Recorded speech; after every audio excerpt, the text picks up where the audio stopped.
Chers amis fans de la Bad Batch, parlons Star Wars. Bienvenue dans cette vidéo d'avis aux deux derniers épisodes récemment sortis, l'épisode 8 et l'épisode 9. On va revenir en détail sur ces deux épisodes. On sera en full spoiler, donc surtout faites attention si vous n'avez pas vu les épisodes ou si vous vous en foutez d'être spoilé. Restez avec nous, c'est avec grand plaisir. On est parti ? Ouais, on peut Allez, y aller. go pour notre avis d'épisodes 8 et 9 de The Bad Batch, saison 3.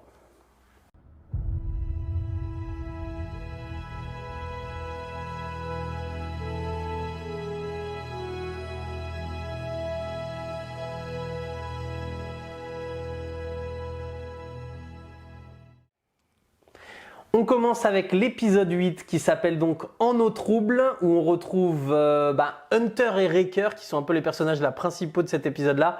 Hunter et Wrecker qui cherchent des renseignements sur le Tau-M, bien entendu, parce que c'est à cause de ce Tau-M qu'Omega est recherché par l'Empire. Ça va les amener à retrouver un personnage qu'on connaît maintenant assez bien, qu'on a vu dans plusieurs séries, qui est le personnage de Fennec Shand. Et Fennec va leur demander un service en échange de ses renseignements et des renseignements sur le Tau-M. Donc écoute, qu'est-ce que tu as pensé de cet épisode 8, Elliot ? Dis-moi tout. C'était pas le meilleur, c'était pas hyper folichon, c'était sympathique, mais ça reste un épisode filler un peu classique qu'on retrouve dans Clone Wars, dans Bad Batch quand il y a besoin un petit peu de meubler, quand on n'est pas sur l'histoire principale. Il y a eu quand même quelques décors sympas, enfin je dis décors mais c'est de l'animé, mais je vois ce que tu veux dire. Le côté avec les crocos, les marécages, un peu on se serait cru dans le bayou, c'était assez sympa de voir ça parce que dans Star Wars on n'avait jamais vu ça. Le côté elle a le bateau, ça m'a fait penser un peu à l'Asie, on avait l'impression de se croire un petit peu en Asie, aussi, tu vois. Raison. Voilà, c'était inspirant, en tout cas ça nous a fait voyager, mais pour ce qui est de l'histoire principale et de l'avancée vraiment dans la saison 3, on n'a pas énormément avancé là-dessus, quoi. Non, c'est sûr. C'est sûr, c'est vraiment un profil c'est vraiment l'épisode filler un peu classique. On a un objectif et on va être dévié de cet objectif principal, donc l'objectif étant des renseignements sur le Tau-M, et au final on va se retrouver à faire une autre mission qui va nous amener à justement ces renseignements. En fait, pour faire ça, tu as besoin d'abord de faire ça. Voilà, exactement. C'est ça le filler. C'est ce qu'on retrouvait sur Mandalorian même. C'est vraiment un peu la patte filoniesque. Nous, on aime bien Dave Filoni, mais c'est vrai que ça, c'est un peu ses mauvais côtés, quoi. C'est qu'il y a du filler assez souvent. Bon, c'est sûr que il y a pas grand chose à en retirer parce qu'à part le fait qu'on retrouve Fennec et encore, ça aurait été quelqu'un d'autre, franchement, ça aurait été la même. Oui. On a eu un nouveau méchant à la fin, un petit peu dégueulasse. Une menthe religieuse. Une menthe religieuse un peu pourrie. Donc, pourquoi pas. Bon. Qui tombe dans une trappe, pourquoi pas. C'était un peu bidon, même le combat qu'il y a. À la différence de l'épisode 9, on en reparlera, mais là, sur l'épisode 8, le combat avec la menthe religieuse, là, j'ai déjà oublié son blaze. T'as dit menthe religieuse, déjà, c'est fini. Non, mais franchement, voilà. Si, il y a un petit clin d'œil à la nuée d'action. Ah oui, sympa. Jedi Fallen Order. Exactement. Je te laisse aborder le sujet si tu le souhaites. Non, mais petit clin d'œil qui est sympa, qui remet du contexte un peu et qui ramène dans l'univers. Oui. Mais sinon, voilà, le fait de voir Fennec, il n'y a que ça, quoi, dans cet épisode. Ouais, on a cru voir Grido pendant 2-3 secondes. Ouais, moi aussi. mais non, c'était pas Grido. En fait, avec c'était Fennec, le côté Cantina et tout. Voilà. On s'est dit peut-être c'est Grido, mais en fait. Non, c'était pas lui. Non. Après réflexion, c'était pas lui. Non. Donc, épisode 8, très moyen quand même. Hein. Oui, c'était moyen. C'était bon. On attendait la suite avec impatience, qu'on se projetait déjà vers l'épisode 9, histoire d'avancer, parce que quand même. Il y a plein de promesses, on est dans la deuxième partie de la saison, il ne reste pas beaucoup d'épisodes, parce que je rappelle que c'est 20 minutes, donc on a envie que ça enchaîne, quoi. Et là, c'est vrai que c'est un peu du gâchis, c'est un peu dommage. C'est un peu la déception de cette saison 3 qui partait sur de bons rails, qui allait vite, et on se disait, ils annoncent une ultime saison, donc justement, on n'aura pas de filler. Moi, c'était ça que j'espérais, c'était qu'on n'ait pas de filler du tout. Faut pas rêver. Éventuellement, 1, 2, qu'on pouvait tolérer, quoi. Mais bon, là, je trouve que ça commence à faire un peu beaucoup. Il y a quelques épisodes où on fait un peu du surplace. Voilà. Bon, maintenant, on aimerait que ça avance un peu plus. Alors, on précise quand même ça dure 2 minutes, c'est pour ça on n'en parle pas trop, mais il y a quelques phases intéressantes entre Omega et Crosshair. Voilà, oui, si. Il y a quand même très ça, bien. Il faut rebondir. Tu fais bien d'en parler. Mais justement, c'est un peu bizarre parce que c'est tout le côté un peu secondaire de l'épisode et pourtant c'est le plus intéressant. Tu as tout à fait raison. Je suis dans le vrai là. Tu étais totalement dans le vrai. Ça fait plaisir. Effectivement, les moments où justement au Crosshair, du coup, donc Omega s'occupe de Crosshair pour régler ce problème, essayer de régler ce problème de tremblement qu'il a depuis la tremblote, depuis qu'il a subi des expériences sur Tantis. Et ce que dit Asie, le petit robot médical, c'est qu'apparemment physiquement il n'y a pas forcément de traitement, il n'y a pas forcément, lui n'arrive pas à identifier le mal, et donc Omega pense que c'est plus psychologique.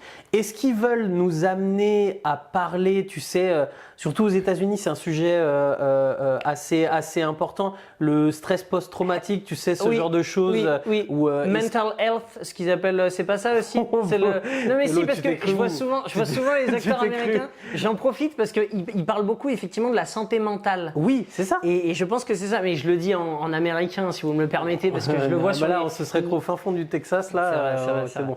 Donc, c'est exactement ça. Non mais je pense que du coup, étant donné le fait que Crosshair soit resté dans l'Empire saison 1, saison 2, qu'il a commis des choses, on l'a vu, il a commis des choses graves, des actes graves. Ça fait vraiment penser à tous ces films américains et puis enfin tout simplement la réalité aux États-Unis de ces soldats qui reviennent, qui sont revenus d'Irak, d'Afghanistan et avant ça du Vietnam et qui reviennent traumatisés avec justement des tremblements, des cauchemars, etc., etc. Et est-ce qu'ils ont essayé de développer ça avec le personnage de Crosshair? Ça serait pas idiot. Il n'y a pas besoin d'en faire des tonnes. Il y a pas besoin, voilà. Mais de rajouter ce petit élément-là et que effectivement ce soit pas forcément dû aux expériences. Alors peut-être que ça l'est, que c'est dû aux expériences qui soient. Mais il y a peut-être des deux. Ça pourrait être très intéressant. Et du coup, mine de rien, ça confirme un peu ce qu'on disait, qui était que Crosshair et Omega, au final, sont un peu les personnages les plus intéressants, les plus profonds de cette série. Donc, hâte de voir le développement de Crosshair et où ça va aller, dans quelle direction ça va aller. Moi, j'ai l'impression, et on ne développera pas forcément ça, mais dans l'épisode 9, ça commence déjà à aller mieux, parce que donc du coup, Omega fait des séances de méditation. Voilà, j'allais rebondir avec Crosshair. Et d'ailleurs, j'ai bien regardé une deuxième fois l'épisode parce que je voulais voir, tu sais, ils sont en position comme ça, et Omega met sa main sur Crosshair, et je voulais être sûr que ce soit pas, tu sais, un truc à l'arrêt, où au final c'est elle qui, par le fait qu'elle pose sa main sur lui, le guérit, quoi, en gros. Tu vois ce que je veux dire? Donc étant donné qu'elle est censée avoir un taux M important.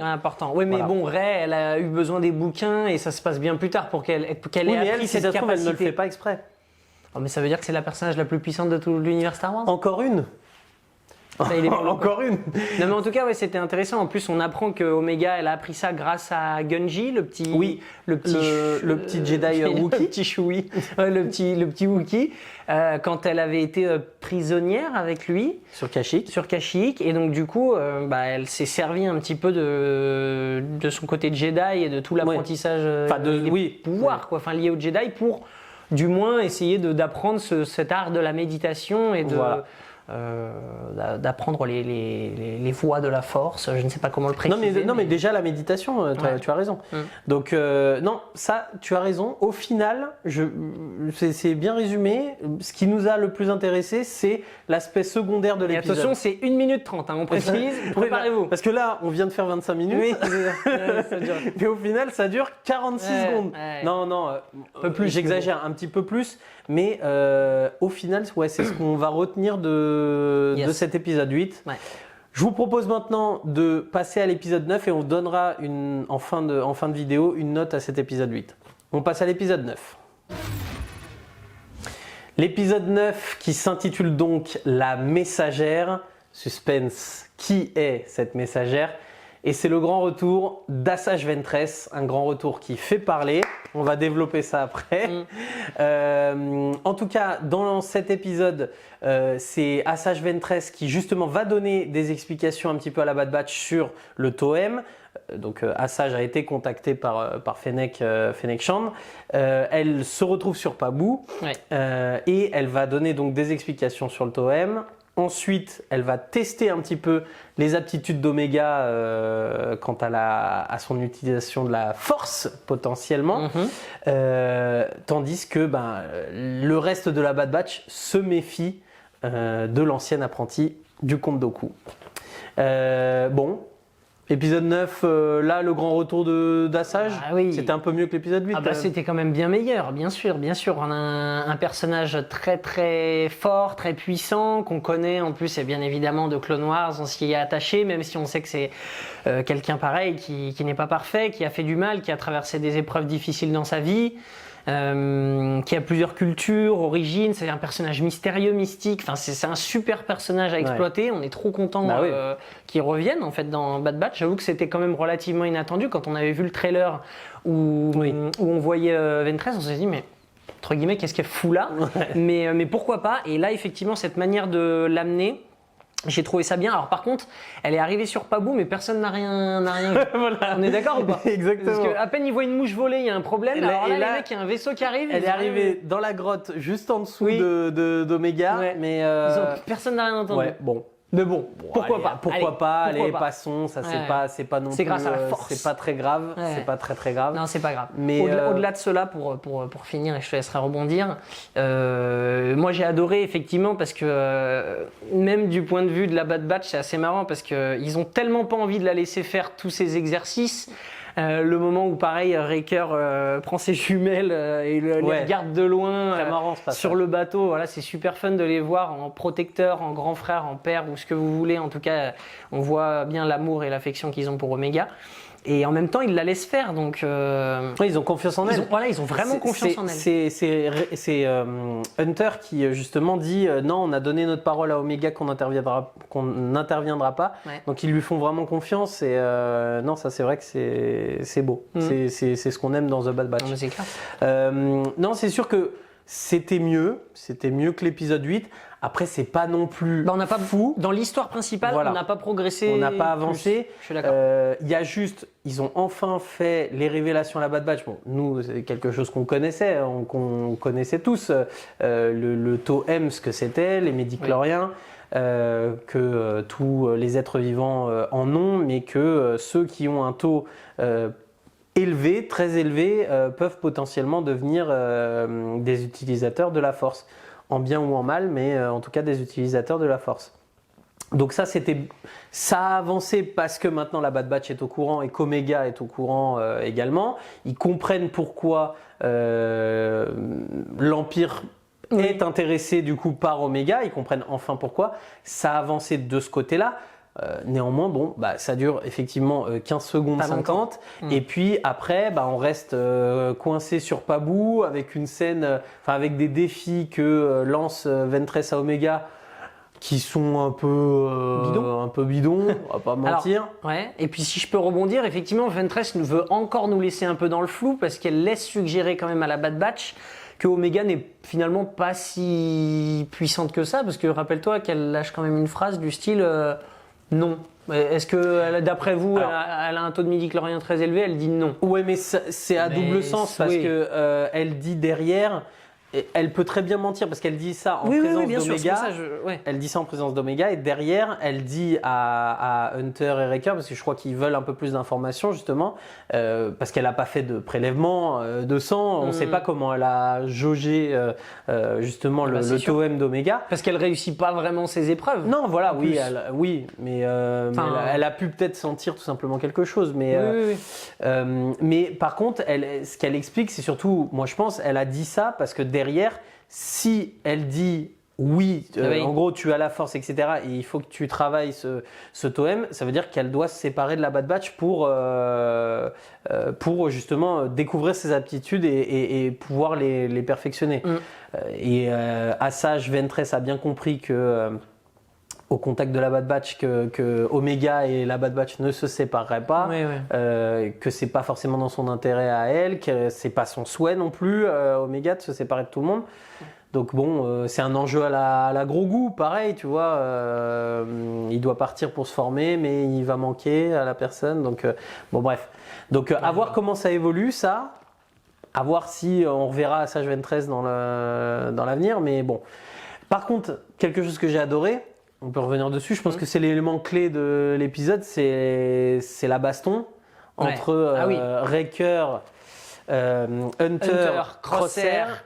Contre Ventress. Un 3v1. Là, c'est un des plus beaux, c'est le plus beau combat d'animation d'une série animée Star Wars depuis Ahsoka Maul dans la saison 7 de Clone Wars. Alors déjà, bien sûr, on parle déjà premièrement la technique. C'est-à-dire qu'on voit comment c'est filmé, on s'est tout de suite posé la question, Clément dit attends mais c'est de la motion capture. Et effectivement, j'ai pas capté direct, mais quand on regarde les mouvements, alors il y en a qui doivent être accentués parce qu'à un moment Ventress elle écarte les jambes, à un moment je me dis c'est pas possible, la fille elle s'est forcément fait un claquage parce que la vitesse à laquelle elle monte la jambe comme ça, c'est impossible. Si, c'est peut-être une artiste. Tu regarderas, c'était quand même très limite. D'accord. Mais pourquoi pas, peut-être ils ont accéléré peut-être une gymnaste. Peut-être une gymnaste. Mais en tout cas, oui, ils ont forcément utilisé une technologie spéciale et qu'on retrouve effectivement dans le combat Ahsoka contre Maul dans la dernière saison de Clone Wars. Alors on n'a pas vérifié, hein. On ne sait pas, mais on suppose. On retrouve vraiment les mêmes effets. On se serait cru un peu, j'exagère, mais un peu dans Matrix, le côté un peu. Il n'y a pas de ralenti, mais vraiment la fluidité. Oui. Je sais pas s'il y a autant d'images par seconde. Je m'y connais pas. Je vais pas faire style. Je m'y connais en technique. Si, fais le tâteur. Je fais le tâteur. Ok, c'est bon. En termes de FPS, on est sur du 120 FPS là, je pense. Bah, non, mais c'était vraiment je pense que n'importe qui regarde cette scène et les autres combats vont voir qu'il y a quelque chose de différent, même dans la manière dont c'est cadré et tout. C'est vraiment trop stylé, trop bien fait, et ça amène vraiment un côté beaucoup plus impactant au combat, beaucoup plus puissant. On sent que les coups sont forts. La résistance l'est aussi. Donc franchement, c'était captivant pour une fois. C'est vrai que les combats dans les séries animées, on se disait c'est un peu les trucs qu'on a envie de. Bon, les combats au sabre laser, à la rigueur, c'est plus sympa. Mais très vite, ça devient flou, je trouve. Dans Clone Wars, quand il y a beaucoup de combats au sabre laser, les mouvements sont pas forcément réalistes. Tu sens pas. Tu vois ce que je veux dire, on s'ennuie assez vite, je trouve. On s'ennuie assez vite. Là, ça faisait beaucoup plus réaliste. C'était plus digne d'un film, vraiment un vrai film de combat qu'on regarde avec une scène d'action. Avec une inspiration clairement, pour le coup, asiatique là. Les combats.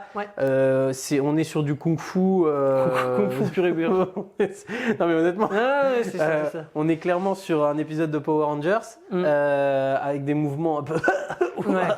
Mais c'était stylé. Qui est dans la veine de ce qu'on a vu dans le trailer d'Acolyte.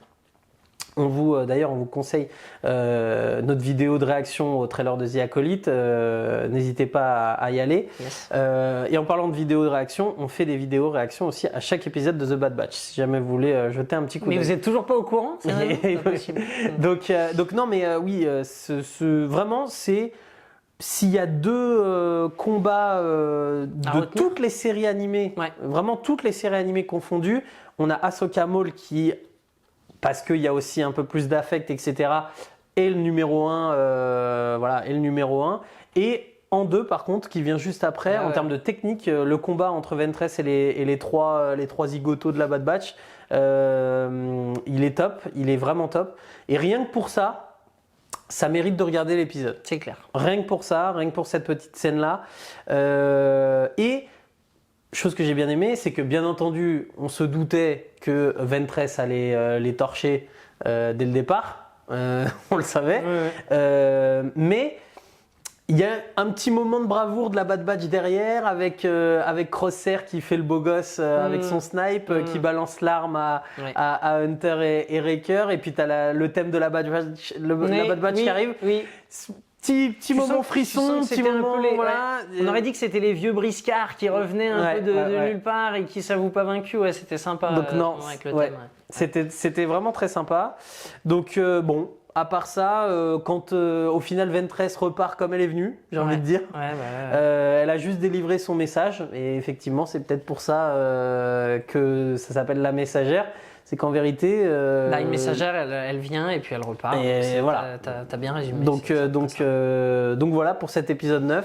J'en dirai pas plus. On va développer peut-être 1 ou 2 points plus précis en débat et puis on finira par donner une note à ces 2 épisodes. Ouais.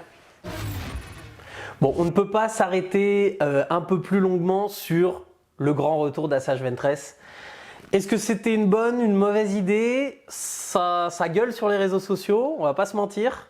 Dans la communauté, Star Wars, Ça gueule pour un oui ou pour un non, j'ai envie de dire. Bon, ça Donc, c'est l'habitude. voilà. Mais toi, Elliot de Parlons Star Wars. Moi, Elliot de Parlons Star Wars, est-ce que j'apprécie ce grand retour? Voilà, exactement. Bonne Ma ou mauvaise idée pour toi? Ma réponse, c'est une excellente idée. D'accord, C'est ok. une excellente idée puisque, comme je l'ai dit déjà au préalable, je ne vais pas répéter les mêmes choses, mais c'est un personnage riche, voilà, Oui. vraiment mystique, qui a une histoire fantastique et encore, il y a, je pense, beaucoup de choses à raconter. Alors avant que tu ailles plus loin, excuse-moi, mais pour préciser, nous n'avons pas lu le roman Sombre Apprenti, d'accord? Donc on comprend aussi, c'est pour ça aussi qu'on est peut-être un peu moins regardant que ceux qui ont lu Sombre Apprenti. Oui. Donc pour ceux qui ne connaissent pas, Sombre Apprenti, c'est un roman qui racontait justement la destinée de Asajj Ventress. Et étant donné, si vous êtes fan de Star Wars, vous commencez à comprendre pourquoi les fans, les fans hardcore gueulent un petit peu plus que les autres. C'est parce que dans ce roman, Asajj Ventress meurt. Et de façon assez détaillée, c'est-à-dire qu'on va assez loin dans le détail de sa mort. Donc maintenant, effectivement, faire revenir ce personnage, forcément, ceux qui ont lu le roman se sentent un petit peu floués. Et c'est un sentiment qu'on peut comprendre, c'est-à-dire à quoi ça sert de maintenant lire des bouquins si de toute façon ils s'assoient dessus s'ils veulent pour un oui ou pour un non. C'est Voilà. juste. Précision étant faite, je t'en prie, continue. Je continue.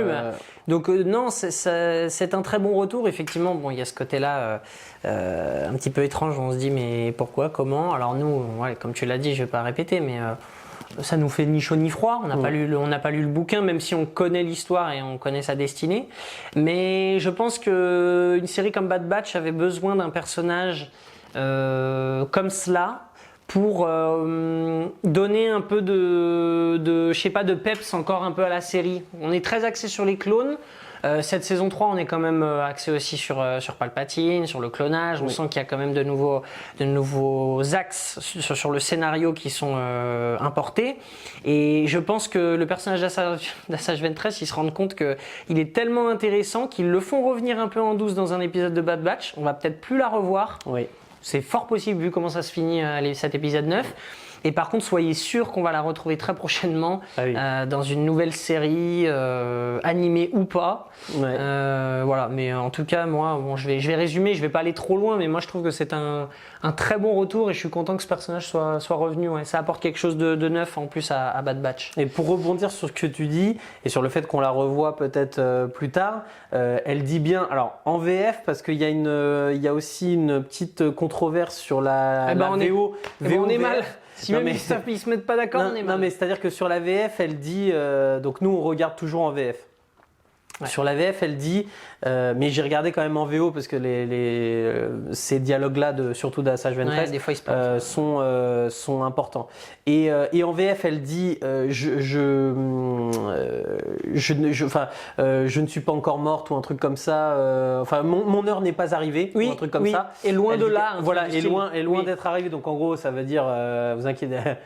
Ouais. Les gars, Ouais, clin d'œil. je Ouais. reviens. Ouais, c'est ça. Voilà.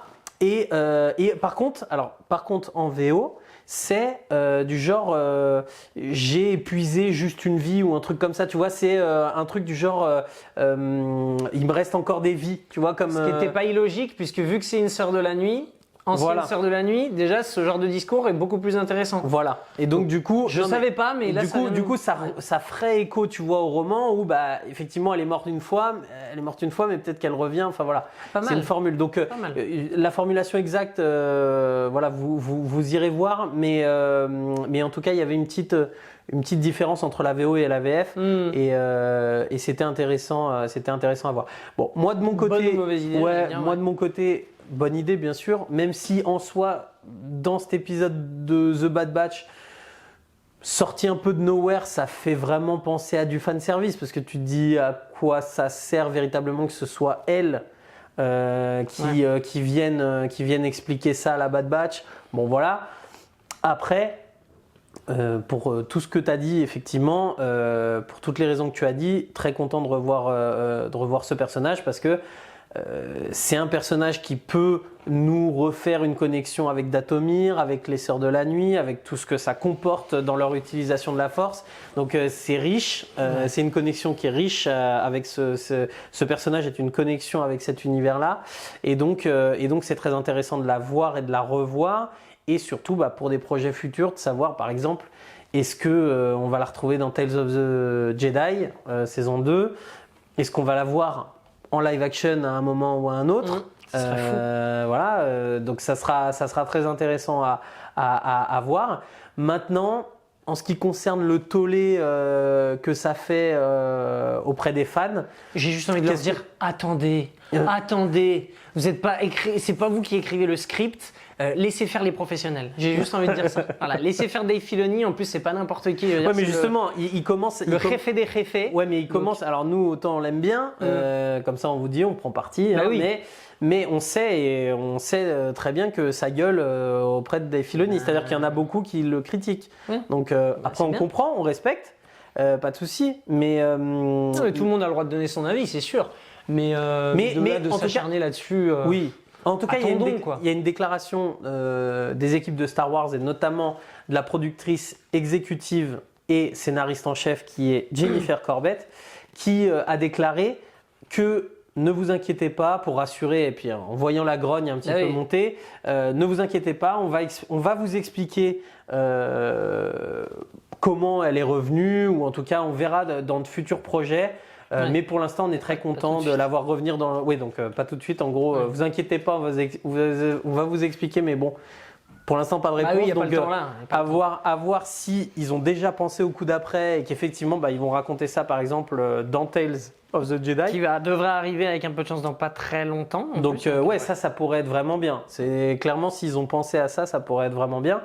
En sachant que le retour d'Asajj Ventress, c'est une idée de Dave Filoni en personne. Ils l'ont confirmé et donc ils ont juste déclaré, les producteurs de la série The Bad Batch étaient juste très contents de pouvoir la faire revenir dans l'univers. Donc voilà, maintenant effectivement, qu'est-ce que tu penses de ça, c'est-à-dire de faire mourir ou qu'il se passe des éléments tout simplement dans un roman et puis qu'au final on revienne dessus dans une série ou dans un film. Toi en soi ça te pose problème ou pas ? Moi très sincèrement, parce que là on n'a pas lu le bouquin, mais si tu lis un bouquin que tu adores, faut se mettre à la place de ceux qui gueulent là. T'adores ce bouquin, il se passe des trucs, tu vis des émotions, etc. Et au final, tu vois qu'un an et demi après, t'as une série ou un truc comme ça, et ça t'annule la fin de ton roman. Alors, très sincèrement, en plus, j'adore lire. Si c'est un auteur qui a très bien écrit la fin, les derniers paragraphes, la scène de fin avec une belle mort, un sacrifice, quelque chose de très bien écrit, et qu'effectivement ensuite tu reviens là-dessus, je peux comprendre que ça foute les boules en tant que lecteur. Ça peut foutre les boules. Après, effectivement, moi, encore une fois, c'est un avis un petit peu extérieur parce que j'ai pas lu le bouquin, donc c'est un avis un peu biaisé.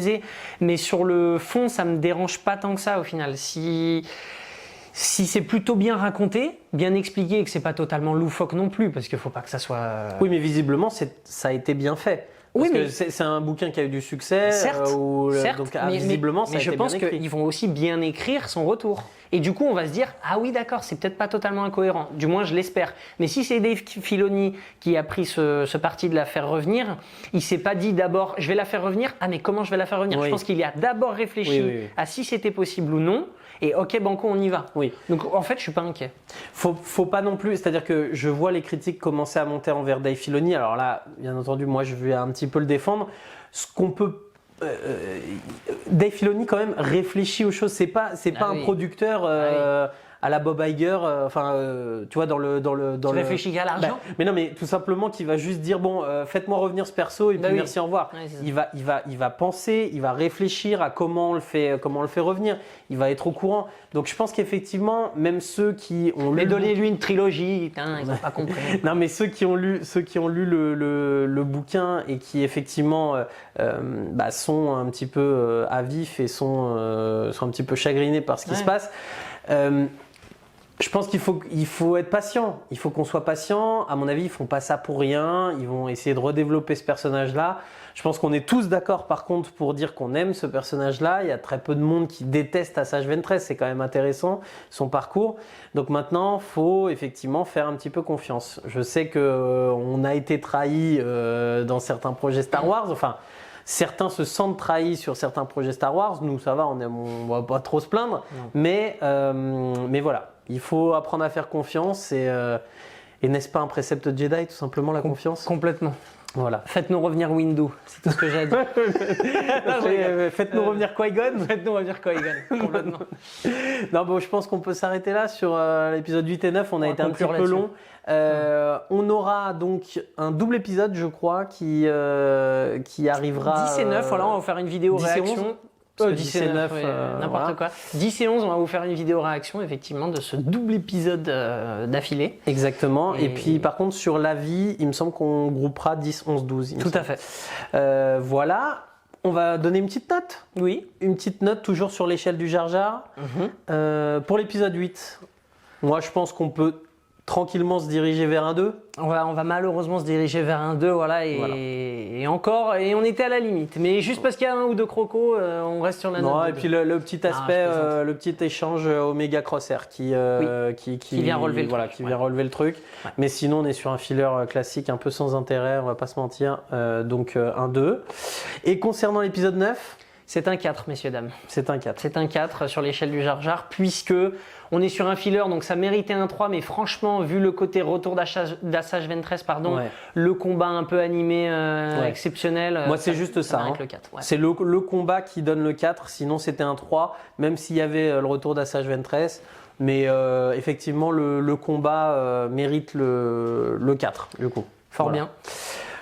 Écoutez les amis, n'hésitez pas surtout à nous dire en commentaire ce que vous avez pensé de cet épisode et on vous remercie parce que vous êtes de plus en plus nombreux à interagir un petit peu avec nous, que ce soit sur les réseaux sociaux ou sur les vidéos, donc on est très contents. Continuez, partagez la vidéo si vous pouvez bien entendu, aimez-la si vous l'avez aimée et puis si vous n'êtes toujours pas abonné, abonnez-vous à cette chaîne. Abonnez-vous à nos réseaux sociaux également, tous les liens sont en description de la vidéo. Et puis on vous dit à très bientôt pour une nouvelle vidéo. Ciao les amis. Ciao. J'ai besoin que quelqu'un me dise où est ma place dans tout ça.